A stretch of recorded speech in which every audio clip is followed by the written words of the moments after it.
हमारे सहयोगी भी इस चर्चा के दौरान शामिल होंगे। दीपक तिवारी होंगे हमारे साथ, साथ साथ शोएब रजा भी हमारे साथ जुड़ेंगे इस पर मुद्दे पर चर्चा के लिए। दोनों सहयोगियों का, दीपक आपका भी स्वागत है, शोएब आपका भी स्वागत है इस चर्चा में। दीपक, सबसे पहला सवाल आपसे जानना चाहेंगे, जिस तरीके से कोल ब्लॉक्स के आवंटन हुए हैं उससे अब यह साफ लग रहा है, भले ही अभी यह साफ नहीं हुआ है, अभी आधिकारिक तौर पर यह साफ नहीं हुआ है, लेकिन जिस तरीके से कोल ब्लॉक्स के आवंटन हुए हैं उससे साफ लग रहा है कि इस कोयले की कारोबार पे सभी के हाथ काले हैं। गतिरोध 3 दिनों से बना हुआ है। ऐसे में सवाल यह है कि क्या यह गतिरोध देश को किसी समाधान की ओर ले जा रहा है? 1,86,000 करोड़ रुपए की बात अगर है, कैग की रिपोर्ट जो आई है, प्राथमिक रिपोर्ट आई है, उसमें यह है कि ये तो फूंक गए। क्या यह समाधान है? 3 दिनों तक संसद को ठप रखना है, यह समाधान हो सकता है? देखिए शोएब, आशीष बात करो समाधान की तो बिल्कुल बात ही अभी नहीं है, क्योंकि कांग्रेस हालांकि बहस को तैयार है, लेकिन जिस तरीके से भाजपा लगातार मांग कर रही है प्रधानमंत्री के इस्तीफे की, और उन्होंने बोला है कि अपनी इस लड़ाई को निर्णायक मोड पे ले जाएंगे, यानी कि वो लोग पीछे नहीं हटेंगे। और जो कदम उन्होंने आगे बढ़ा लिया है, लगातार वो लोग जब तक इस मानसून सत्र चलना है तब तक वो लोग लगातार पीएम के इस्तीफे की मांग करेंगे। और इसके साथ साथ ये फैसला भी भाजपा ने लिया है, जिस तरीके से खबरें लगातार आ रही है कि संसदीय समितियों के से भाजपा के सभी सांसद इस्तीफा दे देंगे। लेकिन कुल मिलाकर देखा है तो समाधान का, और जिस तरीके से कांग्रेस की रणनीति इस पर है, क्योंकि प्रधानमंत्री का साफ तौर पर यही कहना है कि मैंने जब कुछ किया ही नहीं तो मैं इस्तीफा क्यों दूं। और जिस तरीके से कांग्रेस सोनिया गांधी ने आज अपने सभी सांसदों को कहा कि वो लोग डिफेंसिव मोड में ना आए, अटैकिंग मोड पर वहां पर आए और सदन में सभी चीजों को वहां पर जवाब दे। लेकिन जिस तरीके से 3 दिन से हम लगातार देख रहे हैं संसद की कार्रवाई 3 दिन में 3 मिनट भी नहीं चल पाई है, तो उससे कई सारे सवाल यहां पर खड़े होते हैं कि वाकई में संसद की कार्रवाई को बाधित करके कोई समाधान इसका निकाला जा सकता है या नहीं। सबसे बड़ी बात यह है, तो देखना यह होगा कि एनडीए ने आज अपनी एक बैठक की है, लेकिन साफ तौर पर उसने ये बोला कि सोमवार को अपनी रणनीति का खुलासा करेंगे। मीरा कुमार ने कोशिश की थी सर्वदलीय बैठक बुलाकर, हामिद अंसारी ने कोशिश की थी सर्वदलीय बैठक बुलाकर,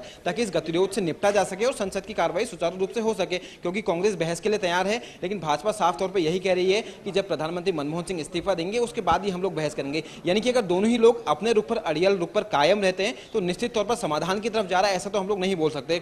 और जिस तरीके से इन दोनों की लड़ाई के बीच में आप अरविंद केजरीवाल जो सामाजिक कार्यकर्ता हैं, टीम अन्ना के अहम सहयोगी हैं, उन्होंने साफ तौर पर यह आरोप लगाया है भाजपा पर भी कि कोयला ब्लॉक का जब आवंटन हुआ था उसमें कहीं भाजपा भी शामिल है, माकपा भी शामिल है और बीजू जनता दल भी उसमें शामिल है कांग्रेस के साथ साथ। यानी कि उन्होंने सभी पार्टियों पर आरोप लगा दिया है और ये भी साफ किया कि रविवार को वो लोग जंतर मंतर पर प्रदर्शन करेंगे और प्रधानमंत्री के घर का घेराव करेंगे, नितिन गडकरी जो भाजपा के अध्यक्ष हैं उनके निवास का घेराव करेंगे। यानी कि तीसरे वो भी मैदान में यहाँ पर कूद पड़े। और जिस तरीके से दोनों ही लोग अपने अड़ियल रुख पर कायम है, इसको देखते हुए लगता नहीं कि बहुत जल्द इसका कोई समाधान निकलने वाला है। और फिलहाल इस स्थिति से जो लगातार 3 दिन से संसद में हो रहा है, इसको देखते हुए तो बिल्कुल भी नहीं लगता कि बहुत जल्द कोई समाधान हो पाएगा।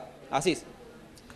बिल्कुल दीपक, समाधान निकलेगा या नहीं निकलेगा ये बड़ा सवाल है। शोएब भी हमारे साथ जुड़े हुए हैं। शोएब, क्या लगता है आपको, जिस तरीके से सीएजी की रिपोर्ट आई है उसमें 2004 से लेकर 2009 तक का जिक्र किया गया है और 2005 से 2009 के बीच में जिस तरीके से 142 कोल ब्लॉक्स बांटे गए थे, ऐसे में प्रधानमंत्री की भूमिका सवालों के घेरे में आई है। हालांकि सीएजी ने सीधे तौर पर यहां पर प्रधानमंत्री के ऊपर प्रश्न चिन्ह नहीं लगाए हैं। उन्होंने यह जरूर कहा है कि प्रधानमंत्री उस वक्त कोयला मंत्रालय देख रहे थे, लेकिन शायद सीएजी भी बची है, वहां पर प्रधानमंत्री एक बड़ा पद होता है। ऐसे में यह गतिरोध होने के बाद क्या लगता नहीं है कि कांग्रेस अपनी जिम्मेदारी से, मैं कांग्रेस का नाम ले रहा हूं यहां पर, शोएब ध्यान दीजिएगा, मैं प्रधानमंत्री की बात नहीं कर रहा, मैं कांग्रेस की बात कर रहा हूं, कांग्रेस अपनी जिम्मेदारी से बच रही है? यह सवाल थोड़ा सा मैंने घुमा के शोएब जरूर पूछा है, मेरा लबोलुआ आप समझ रहे होंगे कि कांग्रेस की जिम्मेदारी यहां पर क्या बनती है। इस जिम्मेदारी से क्या कांग्रेस बचने की कोशिश कर रही है? शोएब देखिए आशीष, जो अब तक देखा गया है और आज जो रवैया सामने आया है, अगर सोनिया गांधी की बात करते हैं, उन्होंने साफ तौर पर कहा है कि आक्रामक हो जाए अपने सांसदों को इस तरीके से। सोनिया गांधी का अब तक किसी भी मामले में, क्योंकि इससे पहले भी कई बार चाहे 2G घोटाला हो या दूसरे घोटाले जब भी सामने आए हैं, सीधे तौर पर अगर बीजेपी की बात की जाए मुख्य विपक्षी पार्टी होने के नाते, तो उन्होंने सीधे तौर पर प्रधानमंत्री से यह जरूर कहा कि वो भी पाक साफ नहीं है। उन्होंने पहले घोटालों में यह जरूर कहा कि क्योंकि प्रधानमंत्री है, देश के प्रधानमंत्री है, यही वजह है कि उनको भी अपनी नैतिक जिम्मेदारी समझनी होगी। लेकिन इस बार क्योंकि अगर कैग रिपोर्ट की बात की जाए तो सीधे तौर पर ना सही, लेकिन यह जरूर है कि कोयला मंत्रालय अगर प्रधानमंत्री मनमोहन सिंह के पास था उस वक्त, तो ये तमाम चीजें इस बार सामने आई खुली तौर पर, यानी कि प्रधानमंत्री पर ही निशाना है। और ये बीजेपी इस मामले को अब ज्यादा तूल इसीलिए दे रहे हैं कि पहली बार ऐसा मौका फंसा है बीजेपी को भी कि प्रधानमंत्री को सीधे तौर पर घेर सके और जनता की नजरों में हीरो बन सके। लेकिन जो चीजें सामने आई, जिस तरीके से कांग्रेस ही कह रहे हैं कि बीजेपी को अपने गिरेबान में भी झांकना चाहिए, क्योंकि अगर प्रदेशों की बात की जाए वहां पर बीजेपी की सरकारें हैं और बीजेपी की सरकारें थी, लेकिन सीधे तौर पर बीजेपी खुद को बचाकर प्रधानमंत्री को इसके लिए जिम्मेदार ठहरा रही है। और जो सोनिया गांधी का रवैया इस बार सामने आया कि काफी आक्रामक है, कि बहुत हो चुका, अगर बीजेपी के जो लोग हैं, जो नेता है, अगर वो जुबानी हमले कर रहे हैं कांग्रेसियों पर, तो कांग्रेसियों को भी अब जवाब देना चाहिए। ये तमाम चीजें हो जाना यकीनन कांग्रेस यानी शोएब, आपको लगता है कि यहाँ पे कांग्रेस अपनी जिम्मेदारी से बच रही है, यहाँ पर जवाब जरूर देना चाहिए था, बचाव नहीं करना चाहिए। ये देखा गया आशीष के शुरुआत में, चाहे कॉमनवेल्थ घोटाला हो या फिर 2G घोटाला हो, इसके अलावा जो भी घोटाले हो, जब भी सरकार के दामन पर छींटे पड़े हैं, जब भी आरोप लगे हैं, तो हमेशा से बचाव जरूर किया जाता रहा है। लेकिन सोनिया गांधी की तरफ से इस तरह का बयान कभी नहीं देखने को मिला। जो आज जिस तरीके से सोनिया गांधी ने साफ कहा कि अगर बीजेपी के नेता कांग्रेस पर हमलावर होते हैं जुबानी तौर पर, तो कांग्रेस भी चुप नहीं बैठेगी, कांग्रेस के नेता भी उन पर हमलावर होंगे, जुबानी हमले वो भी करेंगे। तो यकीनन इस मामले को और ज्यादा अब सत्ता पक्ष विपक्ष के बीच एक तरीके से जुबानी वार चलेगी। लेकिन जो नुकसान हो रहा है वो संसद के दोनों सदनों में हो रहा है। शायद इस वक्त का इस्तेमाल जो देश के तमाम मुद्दे हैं उनको उठाने में, उनको समझने और किस तरीके से उनका हल निकाला जाए, उनमें होना चाहिए था। लेकिन 3 दिन से संसद पूरी तरह से ठप है, यकीनन एक सोचने का विषय है। और जिस तरीके से अगर अन्ना टीम की बात की जाए, अरविंद केजरीवाल ने साफ कहा है कि पाक साफ ना कांग्रेस है ना बीजेपी, किसी ना किसी तरह से तमाम जो सियासी पार्टियां वो मुलविस है इन तमाम मामलों में। लेकिन खुद को जनता की नजरों में हीरो बनाने का जो चक्कर रहता है पार्टियों का, वो यहाँ पर सामने आ रहा है और वो इस बार भी नजर आ रहा है। लेकिन अब यही सवाल यहाँ पर उठ रहा है कि आगे किस तरीके से रहेगा, आगे क्या होगा। अगर मीरा कुमार जो लोकसभा स्पीकर है, या फिर अमीर अंसारी की बात करें, राज्यसभा उपराष्ट्रपति या राज्यसभा स्पीकर है, उनकी बात करें, वो भी मनाने के लिए गए, यानी कि सर्वदलीय बैठक भी बुलाई गई और तमाम लोगों को मनाने की कोशिश की गई, लेकिन नतीजा नहीं निकल रहा। तो यकीनन अब सवाल ये उठ रहा है कि आखिर किस तरह की राजनीति हो रही है। प्रधानमंत्री को सीधे तौर पर निशाना अगर साधा जा रहा है, उनकी तरफ से कोई सकारात्मक जवाब नहीं आ रहा है, तो कांग्रेस हो या बीजेपी, दोनों अड़ियल रवैये पे कायम है और नुकसान जाहिर सी बात है, और ये गतिरोध देश को भारी पड़ रहा है। शोएब, हमारे साथ लगातार दीपक जुड़े हुए हैं। दीपक, एक सवाल और, यहां पर कांग्रेस ने एक प्रश्न चिन्ह खड़ा कर दिया है कैग के ऊपर ही। वो कहती है कि कैग ने जिस तरीके से रिपोर्ट तैयार की है, वो जो तरीका है वो ठीक नहीं है, और कैग की रिपोर्ट पर भी वो संदेह जता रही है, जबकि कैग ये नहीं मानती है। कैग कोल इंडिया के ही आधार पर अपनी रिपोर्ट को तैयार करने की बात कहती है। ऐसे में कैग की कार्यप्रणाली पर सवाल उठा देना, क्या कांग्रेस अपना मुंह छुपाने की कोशिश कर रही है? वाकई में ऐसा हो सकता है क्या? बिल्कुल आपने सही प्रश्न उठाया यहाँ पर, क्योंकि जिस तरीके से पहले दिन से जब राज्यसभा में कैग की रिपोर्ट वहाँ पर पेश की गई थी, तो उसी दिन से कांग्रेस के सभी नेता जितने भी केंद्रीय मंत्री थे कैग की रिपोर्ट पर वहाँ पर सवाल उठा रहे थे। और उन्होंने कहा था कि शुरुआती रिपोर्ट है और बाद में जब पूरी रिपोर्ट वहाँ पर रखी जाएगी उसके बाद ही इस पर कुछ कहना जायज होगा। लेकिन उसके बाद से लगातार कैग पर कांग्रेस के नेताओं के हमले बढ़ते गए और लगातार बार बार वो कैग पर सवाल उठा रहे हैं। उनका साफ तौर पर यही कहना था कि कैग को ये अधिकार नहीं है कि वो सरकार की नीतियों पर वहाँ पर हस्तक्षेप करे, नीतियों पर जाके कोई वहाँ पर टिप्पणी करे। लेकिन याद दिलाना चाहूंगा, जब बाबा साहब अम्बेडकर ने संविधान सभा में बहस के दौरान साफ तौर पर इस बात को कहा था कि कैग जो होगा वो सबसे बड़ा अधिकारी देश का होगा, उसको पूरा अधिकार होगा और उसी के हाथ में यह कहीं सारी चीजें होंगी कि वाकई में जो जनता का पैसा है वो सही जगह खर्च हो रहा है या नहीं हो रहा। वाकई में संसद के थ्रू जितना ही पैसा आता है वाकई में जन कल्याण की जितनी भी योजनाएं हैं वहां पर खर्च हो रहा है या नहीं हो रहा, या वाकई में उसके पैसे का दुरुपयोग तो नहीं हो रहा। यानी कि ये बात इस चीज को तो साफ करते कि कैग को कम से कम ये अधिकार तो है और उसका ये संवैधानिक अधिकार भी है कि जितना भी पैसा वहां पर खर्च हो रहा है, जितनी भी नीतियां वहां पर बनी है, उस पर उस पैसे का कम से कम दुरुपयोग ना हो। यानी कि निश्चित तौर पर कांग्रेस जो लगातार कैग पर सवाल उठाते रही है, कहीं ना कहीं कांग्रेस के जो किस आधार पर ये सवाल उठा रही, शायद इसका जवाब उनके पास नहीं है। लेकिन एक चीज और यहां पर कहना चाहूंगा, जिस तरीके से कांग्रेस ने सवाल उठाए और उसके बाद जिस तरीके से भाजपा आक्रामक हुई है और कांग्रेस कैग को जिस तरीके से वहां पर टारगेट कर रही है, तो उसको देखते हुए यही लगता है कि कांग्रेस कहीं ना कहीं पूरे मामले में बचना चाह रही है। हालांकि बहस के लिए वो तैयार होने की बात तो कर रहे हैं, लेकिन कैग पर सवाल उठाना कांग्रेस पर ही सवाल खड़ा करता है कि आखिर वाकई में ऐसा वो क्यों कर रहे हैं। आशीष, बिल्कुल दीपक, एक चीज और है, स्क्रीनिंग कमेटी बनी थी, कोयला मंत्रालय में स्क्रीनिंग कमेटी थी जिसने ये सारी बंदरबाट, मुझे जहां तक लगता है जो कैग की रिपोर्ट इशारा कर रही है कि स्क्रीनिंग कमेटी की देखरेख में ये सब होता रहा है। क्या स्क्रीनिंग कमेटी का काम यहां पर सिर्फ एप्लीकेशन पर एक नजर डालना था, या वाकई में ये भी देखना था कि देश का पैसा देश को ही मिले, वो निजी कंपनियों की बैंक बैलेंस की जो शीट है उसमें ना चला जाए? क्या यहां पर स्क्रीनिंग कमेटी जो उस वक्त थी उसके ऊपर सवाल खड़े नहीं होते हैं? क्योंकि स्क्रीनिंग कमेटी ने जिस तरीके से सारी एप्लीकेशंस को देखा है और जो तरीका अपनाया गया है कोल ब्लॉक्स के आवंटन में, उससे ये साफ है कि इस देश को, देश के लोगों को, देश के विकास के लिए और पैसे आ सकते थे, बड़ी धनराशि आ सकती थी, लेकिन निजी कंपनियों को फायदा पहुंचाने के लिए वो तरीका नहीं अपनाया गया, बल्कि वो तरीका अपनाया गया जो राजनेताओं को फायदा पहुंचाए। स्क्रीनिंग कमेटी पर भी यहां सवाल खड़े होने चाहिए, क्यों दीपक? देखिए, निश्चित तौर पर जो स्क्रीनिंग कमेटी वहां पर बैठी है, निश्चित तौर पर उनको ये जिम्मेदारी दी गई थी और उनका भी यहाँ पर ये फर्ज बनता है। लेकिन जिस तरीके से इस मामला जब ये सामने आया था उसके बाद से लगातार वो लोग भी पल्ला झाड़ते हैं कि जब ऊपर से सारी चीजें हो गई, ऊपर से सारी चीजें अप्रूव हो गया, तो उसके बाद उनका वहां पर औचित्य नहीं रहता। लेकिन सबसे बड़ी बात यहाँ पर और है कि इस सारे मामले को उन्होंने कोशिश ये की है राज्य के ऊपर डालने की। जिस तरीके से उनका कहना है कि पश्चिम बंगाल है, झारखंड है, छत्तीसगढ़ है, जो ऐसे राज्य जहां पर ये कोल ब्लॉक जहां के आवंटन हुए हैं, तो वहां के राज्य के जो मुख्यमंत्री थे उन्होंने इस बात को कहा था कि इनकी नीलामी ना कराई जाए।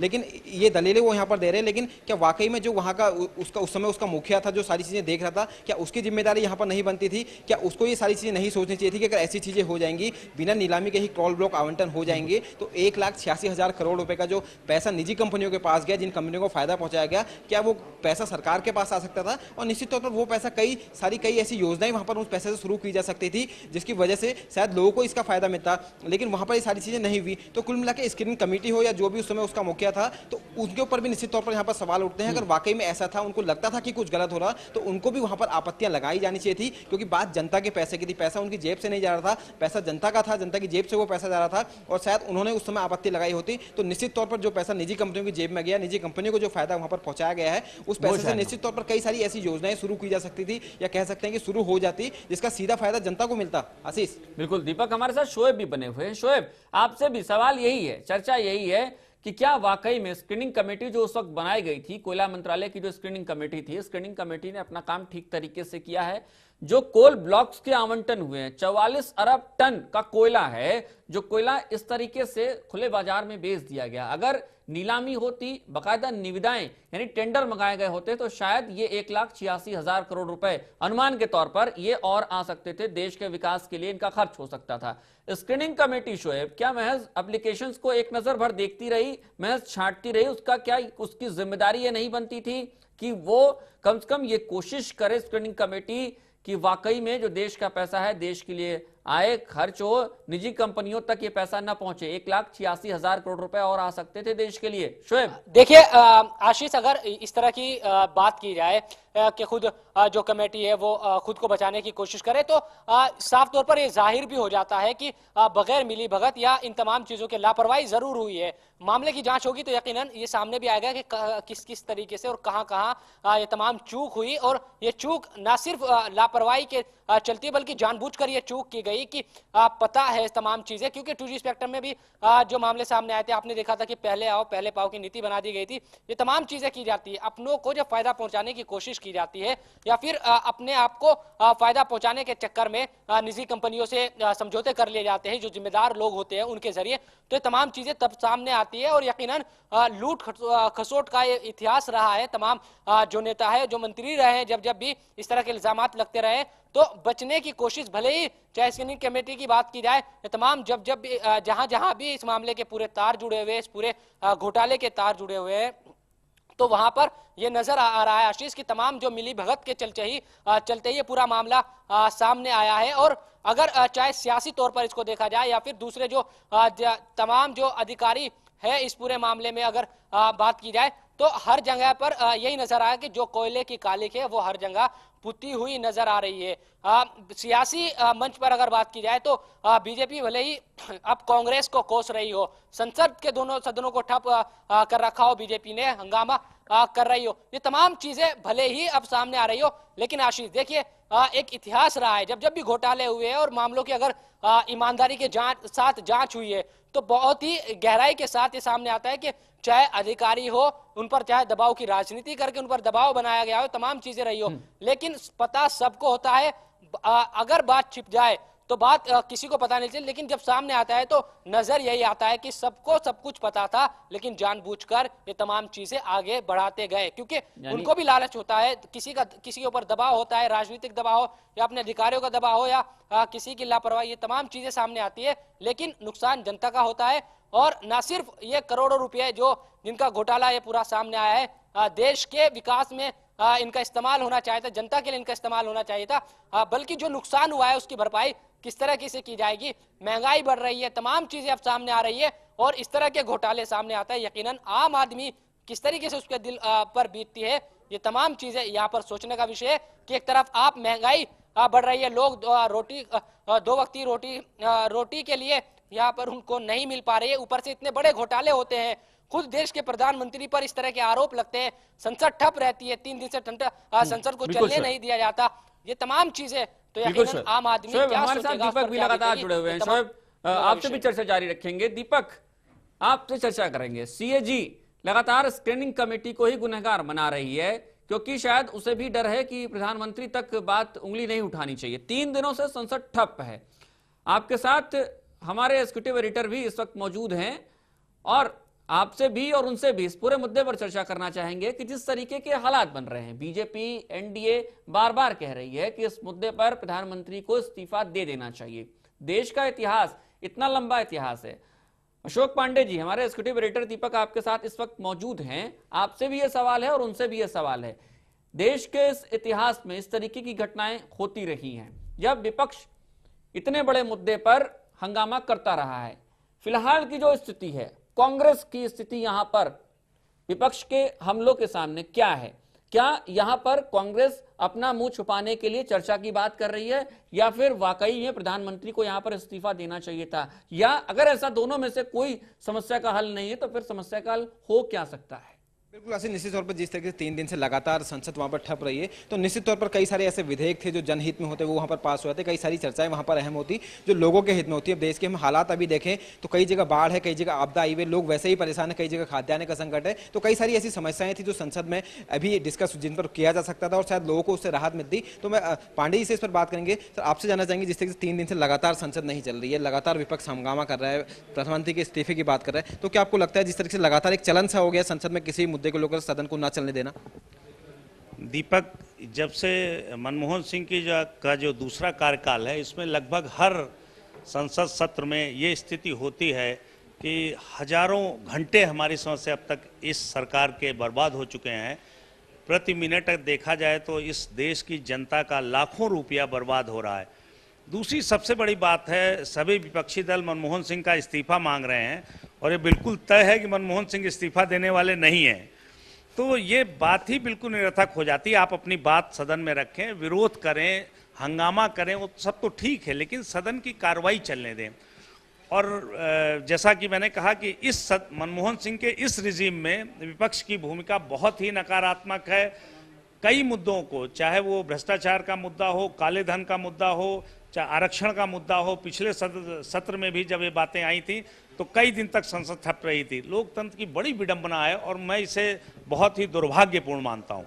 इस मुद्दे की अगर बात करें, जिस तरीके से राज्यसभा में जब वो रिपोर्ट पेश की गई तो उसके बाद 2 दिन तक सब कुछ नॉर्मल चला, बहुत ज़्यादा हंगामा इस पर नहीं हुआ, लेकिन अचानक से बीजेपी स्टैंड लेती है कि हम पीएम का इस्तीफा हमें चाहिए और उसके बिना हम संसद नहीं चलने देंगे और इस लड़ाई को निर्णायक मोड़ पर ले जाएंगे। तो कहीं ना कहीं लगता है कि बीजेपी को बहुत देर से इस बात की याद आई है, तत्कालिक उसने कोई ऐसा फैसला नहीं लिया और अब निर्णायक लड़ाई की वो बात करती है। तो क्या आगे के हालात आपको दिखते हैं?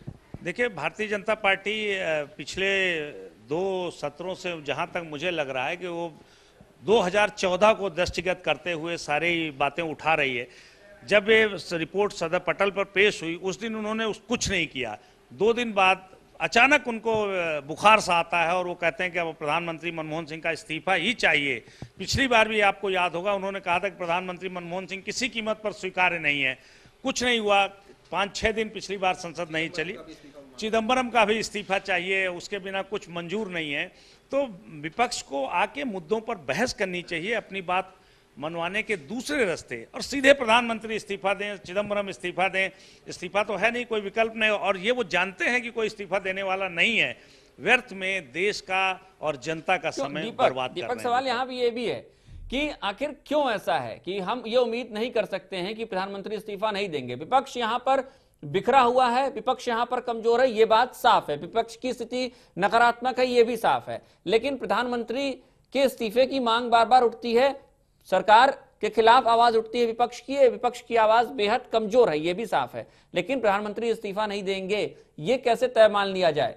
अच्छा, बिल्कुल आशीष जी का एक सवाल यह है कि जिस तरीके से हम अभी बात कर रहे हैं, क्या आपको लगता है कि जिस तरह के प्रधानमंत्री वाकई में इस्तीफा नहीं देंगे, और कांग्रेस की जो स्थिति है, ऐसा क्यों लगता है? वाकई में होना क्या चाहिए सारी स्थिति? क्योंकि जब कोयला प्रभार प्रधानमंत्री के पास था 2005 से लेकर 2009 के बीच सारा कुछ आवंटन हुआ था, और जिस तरीके से सारा सीएजी ने भी इस बात को स्पष्ट किया है कि वहां पर तकरीबन 1,86,000 करोड़ का नुकसान हुआ है और भारत सरकार के पास वो पैसा आ सकता है। तो अभी क्या लगता है कि प्रधानमंत्री मनमोहन सिंह पर लगातार जैसे दबाव यहाँ पर बन रहा है, उसके बावजूद भी क्यों वो इस्तीफा नहीं देंगे, और ऐसी क्या काट उनके पास हो सकती है? क्या ऐसा तर्क कोई उनके पास है? देखिए दीपक, जैसा आप देख रहे हैं कि डेमोक्रेसी की मैंने कहा बड़ी विडंबना है, सरकारें बेशर्म हो गई हैं। अब कोई कितना बड़ा लाल, एक रेलवे का एक छोटा सा एक्सीडेंट होता है और रेल मंत्री लाल बहादुर शास्त्री इस्तीफा दे देते हैं, तो उन्होंने एक मानक स्थापित किया कि मेरा नैतिक दायित्व है। लेकिन अब इतने बेशर्म नेता और इतनी बेशर्म सरकारें हो गई हैं, तो इस्तीफा तो चाहे भारतीय जनता पार्टी जब वो रूल कर रहे थे तब कांग्रेस ये नाटक किया करती थी, अब वो कर रहे हैं। किसी को भी इस देश के आम आदमी की, राष्ट्र की जो मूलभूत समस्या है उनकी चिंता नहीं है। भारतीय जनता पार्टी चाहेगी अगर ऐसा दबाव बन जाए और किन्हीं कारणवश मनमोहन सिंह को इस्तीफा देना पड़े, तो 2014 के आम चुनाव में इसका वो बहुत बड़ा फायदा उठाएंगे। कांग्रेस के पास एक प्रणब मुखर्जी चेहरा था, ईमानदार, निष्ठावान कांग्रेस पर, और एक विद्वान नेता जिसको कहा जाए, अब वो राष्ट्रपति हो गए हैं। तो अब वो डैमेज कंट्रोल के बहुत माहिर थे, अब वो ऐसे पद पे हो गए, अब वो सरकार का वो अंग नहीं रहे हैं। कांग्रेस में कोई दूसरा ऐसा नेता नहीं है जिसकी ऐसी सार्वभौम स्वीकार्यता हो। वो चाह रहे हैं, अगर मनमोहन सिंह क्या है, मनमोहन सिंह नरसिंह राव की तरह बिल्कुल साइलेंट प्राइम मिनिस्टर है, कुछ न बोलने वाले प्रधानमंत्री हैं, चाहे जितने हमले हो रहे बहुत कम बोलते हैं।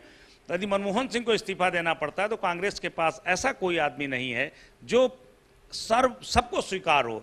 यदि ऐसी स्थितियों में जो कांग्रेस से आवाज उठ रही कि राहुल गांधी को प्रधानमंत्री होना चाहिए, राहुल गांधी को कैबिनेट मिनिस्टर होना चाहिए, बीजेपी भी चाह रही कि मनमोहन सिंह हटकर कोई ऐसा कमजोर आदमी आए जिसका लाभ वो 2014 के चुनाव में उठा सके। एक चीज और, जैसे अभी ये लगभग तय माना जा रहा है, लग भी रहा है, जैसा आप भी कह रहे हैं कि मनमोहन सिंह इस्तीफा आसानी से नहीं देने वाले, लेकिन सुबह खबरें निकल के आई थी कि भाजपा सामूहिक इस्तीफा दे सकते हैं, भाजपा के सभी सांसद, संसदीय समितियों से भाजपा के सारे सांसद इस्तीफा दे सकते हैं। तो कितना प्रेशर ये रहेगा अगर वाकई में भाजपा ऐसा कोई फैसला लेने में कामयाब होती है, सारे लोग मान भी जाते हैं, सांसद एकमत हो जाते हैं, तो कितना दबाव यहां पर सरकार पर बनेगा?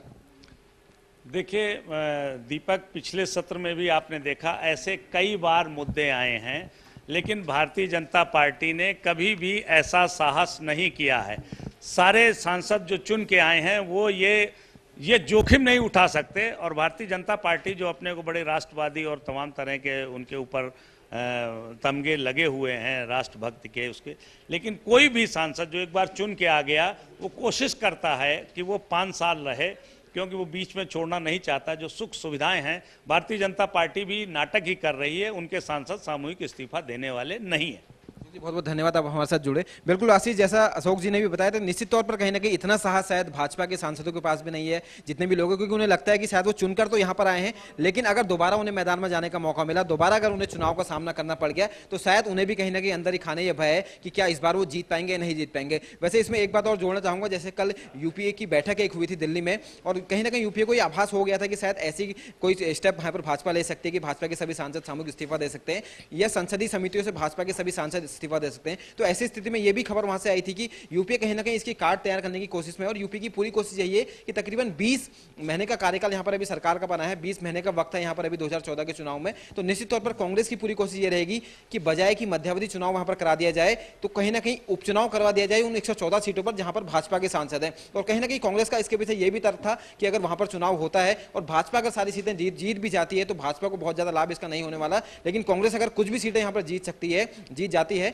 तो मनोवैज्ञानिक लाभ लेके वो लोग 2014 के चुनाव में लोग के बीच जा पाएंगे। तो फिलहाल ऐसी कोई संभावना नहीं दिखाई दे रही कि प्रधानमंत्री यहां पर इस्तीफा दें या भाजपा के सभी सांसद सामूहिक रूप से वहां पर इस्तीफा दें। आशीष, बिल्कुल, शोएब हमारे साथ लगातार जुड़े हुए हैं। शोएब, 3 तर्क मुझे याद आते हैं जो सरकार दे रही है। सरकार ये कह रही है, कांग्रेस ये कह रही है कि 2005 से पहले तक कोल ब्लॉक्स के आवंटन को लेकर कोई स्पष्ट नीति नहीं निर्धारित की गई थी। बीजेपी की ओर इशारा है, एनडीए सरकार की ओर इशारा है, आप समझ सकते हैं, क्योंकि उसके पहले जब ये तमाम जो कोल ब्लॉक्स के आवंटन है, कांग्रेस यूपीए 2 की ये सरकार एनडीए पर ये डालना चाह रही है। पहला तर्क ये है कि निर्धारित नहीं थी कोई नीति। दूसरा तर्क ये है कि जिस तरीके से तैयार की गई है ये रिपोर्ट, वो तरीका ठीक नहीं, हालांकि कैग इस बात से इनकार कर रहा है।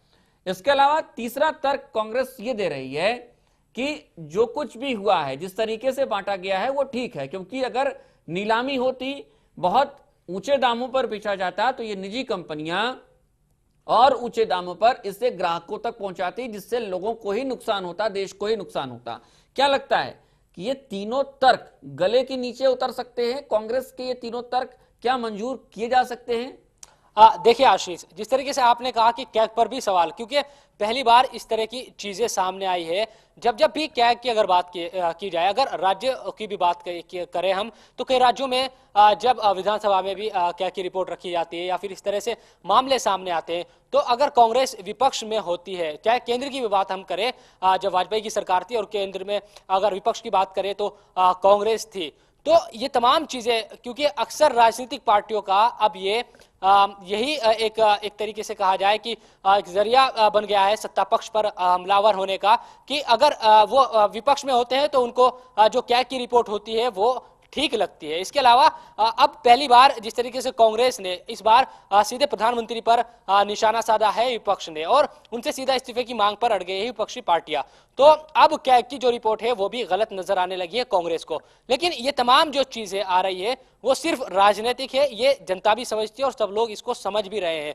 ये तमाम जो तर्क दिए जा रहे हैं, इससे पहले चाहे एनडीए पर इल्जामात लगाए कांग्रेस की सरकार या फिर कैग की रिपोर्ट को जिम्मेदार ठहराए कि गलत रिपोर्ट तैयार की गई है, गलत तरीका अपनाया गया है रिपोर्ट तैयार करने में और ये ठीक नहीं है। लेकिन ये झल्लाहट जो रही है कांग्रेस की, अगर देखा जाए तो वो ये नजर आता है। शोएब, आपको एक जानकारी और दे दूं साथ में ही कि कैग लगातार ये कह रहा है कि उसने कोल इंडिया की ही जो रिपोर्ट है उसके आधार पर ही रिपोर्ट तैयार की है। कोल इंडिया सरकारी उपक्रम है।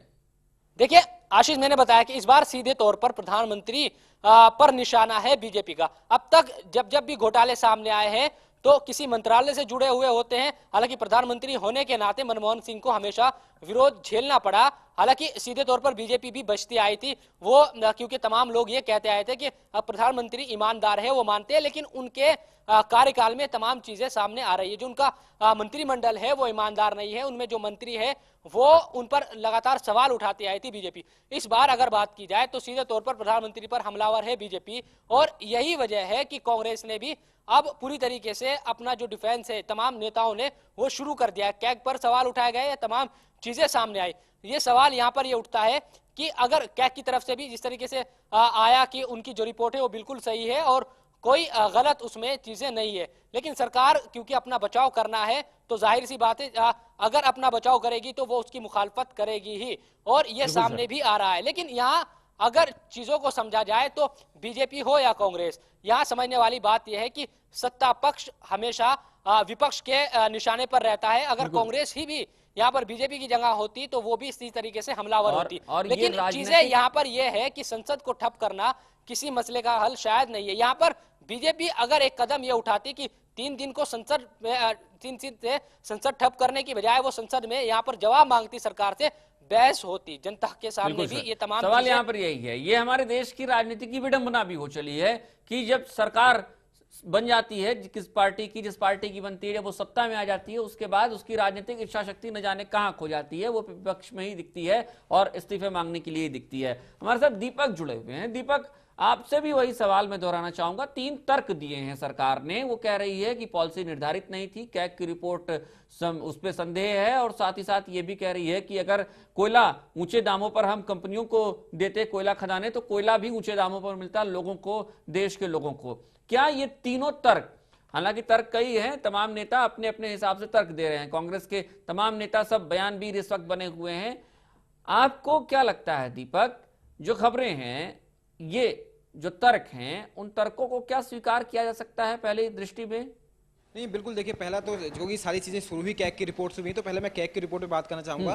कैग की रिपोर्ट पर जहाँ तक उन्होंने सवाल उठाए तो निश्चित तौर पर जैसा मैंने पहले भी बोला कि कैग को पूरा अधिकार है कि जो सरकार की जितनी भी नीतियाँ हैं उस पर वो टिप्पणी करे, और जो भी सारी चीज़ें हो रही है, जो भी पैसा कहीं पर भी खर्च हो रहा है वो कहीं ना कहीं जन कल्याण में वो पैसा खर्च हो, ना कि फिजूल में वो पैसा खर्च हो जाए और उस पैसे का यहाँ पर दुरुपयोग हो। तो निश्चित तौर पर पहला तर्क बिल्कुल भी उनका गले से नहीं उतरता, क्योंकि निश्चित तौर पर वो जानते हैं कि कैग से ये सवाल उठाए, और अगर हम कैग पर ही सवाल उठा देंगे तो निश्चित तौर पर कहीं ना कहीं वो अपना बचाव करते हुए यहाँ पर नजर आ रहे हैं। लेकिन फिलहाल ऐसा है नहीं, निश्चित निश्चित तौर पर जो सवाल कैग पर उन्होंने उठाया है वो बिल्कुल गलत है। जहां तक पॉलिसी की आपने बात की तो निश्चित तौर पर जब पॉलिसी सरकार कहीं पर फंसती है तो उन्हें पॉलिसी वहां पर याद आती है कि वहां पर कोई पॉलिसी नहीं थी, लेकिन जब कोई दूसरा व्यक्ति फंसता है, जब उन्हें किसी को परेशान करना होता है तो तब उस समय सारी की सारी पॉलिसियां उन्हें याद आ जाती हैं, उसके लिए सारे नियम कायदे कानून वहां पर याद आ जाते हैं। और जहां तक फायदा है कि अगर जो निजी कंपनियां हैं उनको अगर ऊंचे दाम पर वो बेचते तो निश्चित तौर पर जनता को शायद वो ऊंचे दाम पर मिलता, तो इसका बिल्कुल भी तर्क समझ में नहीं आता, क्योंकि सरकार की पूरी जिम्मेदारी है जनता को वो सारी चीजें अवेलेबल कराना समय पर सही दाम पे। तो ऐसे में ये तर्क भी उनका बिल्कुल भी गले पे नहीं उतरता। तो कुल मिलाकर देखा है जो भी जितने भी तर्क वहां पर दिए गए हैं,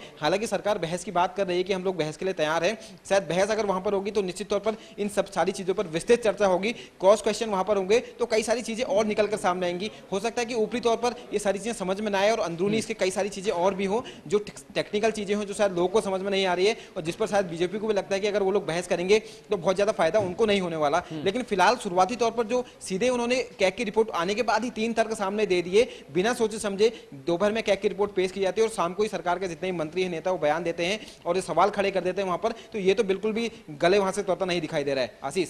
बिल्कुल दीपक, और साथ साथ एक सवाल और भी है, कोयला सचिव और कानून मंत्रालय ने भी उस दौरान इस पूरी जो आवंटन कोल ब्लॉक्स के आवंटन की प्रक्रिया थी उस पर सवालिया निशान खड़े किए थे। आखिर सरकार इन मुद्दों को, इन बिंदुओं को कैसे अस्वीकार कर सकती है कि उस वक्त कानून मंत्रालय भी इस पर सवालिया निशान खड़ा कर रहा था। जाहिर सी बात है यहां पर कोल ब्लॉक्स के आवंटन में एक बड़ा खेल हुआ है। नहीं देखिए, खेल हुआ ही है तभी इतना बवाल यहाँ पर मचा हुआ है। 3 दिन से लगातार संसद वहां पर ठप है और 1,86,000 करोड़ की जो बात आ रही है जो सरकार को नुकसान हुआ है, तो निश्चित तौर पर खेल तो यहाँ पर हुआ ही। लेकिन सबसे बड़ी बात यह है कि जिम्मेदारी कोई भी लेने को तैयार नहीं है। हालांकि वो कहते हैं हम बहस करेंगे, लेकिन फिलहाल शुरुआती तौर पर कोई भी, और उल्टा वो लोग सवाल खड़े करते हैं। तो निश्चित तौर पर खेल हुआ है, वो लोग भी इस चीज को अच्छे से जानते हैं और शायद चलिए मानते ही सारी चीजें नहीं हुई, लेकिन जब कैग की रिपोर्ट आई है 1,86,000 करोड़ का नहीं हुआ है, 1 लाख करोड़ का ही हुआ है। अगर माना सिर्फ 86,000 करोड़ का ही हुआ है, लेकिन वहां पर खेल तो हुआ है। वहां पर कहीं ना कहीं जनता का पैसे जो गाड़ी कमाई है वो निजी कंपनियों की जेब में चलेगी, जो पैसा जन कल्याण में खर्च होना था वो पैसा दूसरी जगह चले गया। तो निश्चित तौर पर ये सारी चीजें यहाँ पर हुई है, लेकिन सबसे बड़ा सवाल यह है कि इस चीज को स्वीकार कौन करे। यहाँ पर एक चीज और आशीष कहना चाहूंगा इन सारी चीजों के बीच में कि अभी इसकी जो विडंबना है जो फिलहाल 3 दिन से संसद में चल रहा है, हालांकि जो श्री प्रकाश जायसवाल है वर्तमान में जो कोयला मंत्री है, वो भी आज एक बयान उनका है, उनका कहना था कि अगर मौका मिले, अगर बहस की बारी आती है, उन्हें मौका मिलता है कुछ कहने का, तो सारी चीजों में अपनी स्थिति साफ कर देंगे। यानी कि कहीं ना कहीं वो फिलहाल वर्तमान में कोयला मंत्रालय देख रहे हैं और कई सारी टेक्निकल चीजों की उन्हें भी जानकारी होगी। हो सकता है जब बहस हो, अगर वाकई में वो वहां पर अगर जवाब देने का मौका उनको मिलता है तो निश्चित तौर पर कई सारी चीजें वहां पर क्लियर हो जाए। लेकिन हुआ तो कुछ ना कुछ वहां पर है, क्योंकि धुआं जब उठा है तो निश्चित तौर पर आग लगी ही है। आज ये आग आज नहीं लगी, 2005 से लेकर 2009 के बीच में जब इन कोल ब्लॉक का आवंटन हुआ था तभी आग लगी थी। कह सकते हैं कि आगे छोटी थी या बड़ी थी, कितनी बड़ी थी ये नहीं कह सकते, लेकिन धुआं निश्चित तौर पर उठ रहा है और उस धुएं की वजह से देखते हैं 3 दिन से लगातार संसद ठप हो रही है। एक चीज और यहाँ पर है कि आशीष अब कल क्या होगा, या आगे जो मानसून सत्र चल रहा है वहां पर क्या चीज होने जा रही है, क्योंकि निश्चित तौर पर अगर ऐसा ही गतिरोध वहां पर कायम रहता है और वहां पर संसद अगर नहीं चल पाती तो निश्चित तौर पर कई हजार घंटे वहां पर बर्बाद हो चुके हैं। लगातार रोज कई घंटे वहां पर बर्बाद हो रहे हैं और जनता के कई सारे जनता के हित में जो विधेयक हैं वो पास नहीं हो पा रहे हैं, उन पर चर्चा नहीं हो पा रही है। तो ऐसी स्थिति में अब सरकार क्या करेगी, सरकार के क्या कदम यहां पर उठा सकती है। तो निश्चित तौर पर भाजपा अगर कोई ऐसा कदम उठाती है कि उनके सांसद सामूहिक इस्तीफा देते हैं, हालांकि इस बात से अब वो इनकार कर रहे हैं, या संसदीय समिति से सभी सांसद इस्तीफा दे देते हैं, तो उस स्थिति में सरकार यहां पर क्या करेगी। जेपीसी जो 2G स्पेक्ट्रम मामले की जांच करिए, जेपीसी कमेटी से अगर संसद वहां पर इस्तीफा दे देते हैं भाजपा के, तो सरकार क्या करेगी, ये सबसे बड़ा सवाल है। लेकिन फिलहाल की जो स्थिति दिखाई दे रही है कि अगर ऐसा ही गतिरोध वहां पर कायम रहता है और लगातार चौथे दिन भी संसद नहीं चलती है, 5वें दिन भी संसद नहीं चलती है और पूरे मानसून सत्र में अगर ऐसा ही होने की संभावना है, तो निश्चित तौर पर स्पीकर को यहां पर कई सारे कड़े फैसले ले सकता है, जिसकी वजह से जो लोग लगातार हंगामा कर रहे हैं हो सकता है उनको कुछ घंटों के लिए या कहें कि कुछ दिनों के लिए हो गया, ये भी कह सकते हैं कि पूरे सत्र के दौरान उनको सस्पेंड कर दिया जाए, ताकि जो दूसरे महत्वपूर्ण विधेयक हैं वो उन पर वहां पर चर्चा हो सके, उन पर वहां पर बात हो सके और लोगों को इसका फायदा मिल सके। तो देखना यह होगा कि स्पीकर का स्टैंड इस पर क्या रहता है आने वाले दिनों में। इस पर भी एक लोकतांत्रिक प्रक्रिया के तहत ये पूरी तरीके से सही नहीं कहा सकता है। दीपक, हमारे साथ शोएब भी बने हुए हैं। शोएब, आपसे जानना चाहेंगे, क्या अब ये मान लिया जाए कि विपक्ष की जो स्थिति है, विपक्ष जिस तरीके से हमले कर रहा है, हालांकि जब हमारी पांडे जी से बात हो रही थी, एग्जीक्यूटिव एडिटर हमारे अशोक पांडे जी, उन्होंने भी ये साफ कर दिया है, एक लंबा दौर देखा है उन्होंने संसदीय यहाँ की व्यवस्था का, और उन्होंने ये भी देखा है कि किस तरीके से राजनीतिक इच्छा शक्तियां बदल जाती हैं जब आप विपक्ष या पक्ष में बदलते हैं, आपके पाले बदलते हैं। क्या ये मान लिया जाए शोएब कि विपक्ष जिस तरीके से अपना हमला कर रहा है, इसके पहले भी वो लगातार गृह मंत्री रहे हो या फिर प्रधानमंत्री रहे हो, सबके इस्तीफे की मांग करता रहा है, यहां पर भी एक दिन बाद याद आता है विपक्ष को कि अब तो भाई प्रधानमंत्री के इस्तीफे से ही काम चलेगा, इससे नीचे काम नहीं चलेगा। 2 दिनों तक हंगामा, आज तीसरा दिन हंगामे की भेंट चढ़ गया। क्या आपको लगता है यहां पर विपक्ष बिखर गया है, कमजोर हो गया है, उसके हमलों में वो धार नहीं रह गई है जो होनी चाहिए थी, और वाकई में विपक्ष की स्थिति जो संसदीय व्यवस्था के लिए होनी चाहिए थी, संसदीय प्रणाली के लिए होनी चाहिए थी, विपक्ष फिलहाल उस स्थिति में नहीं है? देखिए आशीष, साफ तौर पर अगर देखा जाए तो कि लोकतांत्रिक देश है और एक जिम्मेदारी भी है और एक अधिकार भी दिया गया है, विपक्ष के पास अधिकार है कि वो सरकार के जो काम होते हैं, अगर गलत चीज हुई है तो उसकी मुखालफत विपक्ष हमेशा से करता है और करना भी उसको चाहिए। लेकिन किस जरूरी तौर पर ये यहाँ पर एक जिम्मेदारी निभा भी रही है बीजेपी, लेकिन तरीका क्या है? तरीका ये होना चाहिए था शायद आशीष, अगर ये होता तो बेहतर भी होता कि संसद ठप करने की बजाय अगर इस मसले पर सरकार से जवाब मांगा जाता संसद में, तमाम जो जनता है वो देख रही है, सरकार की जो बहस होती वो तर्क सरकार के सामने पेश किए जाते, तमाम जो पेचीदगियां है इस पूरे मामले की उनको समझकर और सरकार से जवाब मांगे जाते और ये तस्वीर साफ की जाती कि आखिर हुआ क्या है। क्या यकीनन जो प्रधानमंत्री है वो इसके लिए जिम्मेदार है और कितना खेल हुआ है, क्या जो आंकड़े सामने आ रहे हैं वही आंकड़े हैं, कम है या ज्यादा है, ये तमाम चीजें होनी चाहिए थी। लेकिन हो हल्ला करना किसी मसले का हल शायद नहीं हो सकता और ये नजर भी आ रहा है।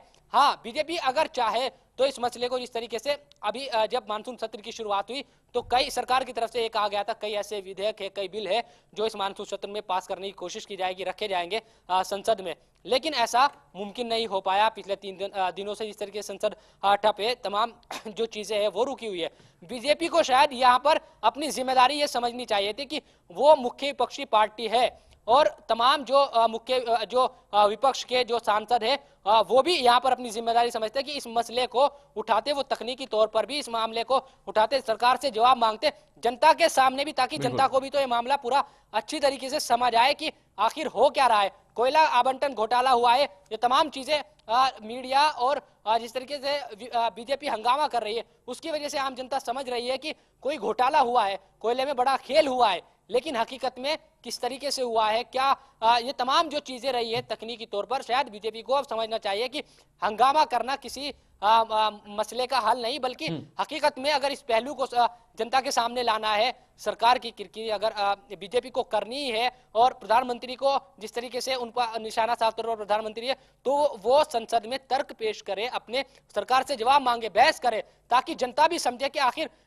गलत अगर सरकार है तो उसको जनता देखेगी और विपक्ष अगर गलत तरीके से हो हल्ला कर रहा है उसको भी जनता समझेगी। बिल्कुल शोएब, यकीनन अब जनता को भी यह समझ लेना चाहिए। हालांकि कोई भी राजनीतिक पार्टी यहां पर समझाने की कोशिश नहीं कर रही है, समस्या का समाधान नहीं हो रहा है। शोएब, आप हमारे साथ जुड़े, दीपक आप भी इस चर्चा में शामिल हुए। दीपक आपका और शोएब आपका, आप दोनों का बहुत शुक्रिया हमारे साथ जुड़ने के लिए, इस चर्चा में शामिल होने के लिए। यकीनन जब कोयले की कोठरी होती है उसमें कोई काजल का टीका लगाकर नहीं बैठता है। यकीनन ये माना जा सकता है कि जब कोयले की कोठरी में आप हैं तो आपके हाथ इस कोयले की ही धंधे में काले हुए होंगे। सवाल 44 अरब टन कोयले का भी नहीं है, सवाल 142 कोल ब्लॉक्स के आवंटन का भी नहीं है, सवाल 1,86,000 करोड़ का भी नहीं है, सवाल हमारी व्यवस्था का है। हम पिछले लगभग 60 सालों में किस तरीके की व्यवस्था को डेवलप कर पाए हैं वो हमारे सामने आ रहा है। किस तरीके की संसदीय कार्य व्यवस्था हमने डेवलप की है ये हमारे सामने आ रहा है। हम किस दौर में हैं, हम विकसित होने की दौर में जरूर पहुंच रहे हैं, लेकिन हमारा संसदीय इतिहास जो हमें अब बताएगा कि हम हजारों घंटे यूं ही हंगामे में फूंक देते हैं, देश की जनता का पैसा यूं ही हंगामे में फूंक दिया जाता है, हंगामे से कोई हल नहीं निकलता। ये बीजेपी एनडीए भी जानती है और कांग्रेस भी जानती है। देश के पैसे को बचाने के लिए इससे सुनहरा मौका नहीं हो सकता है।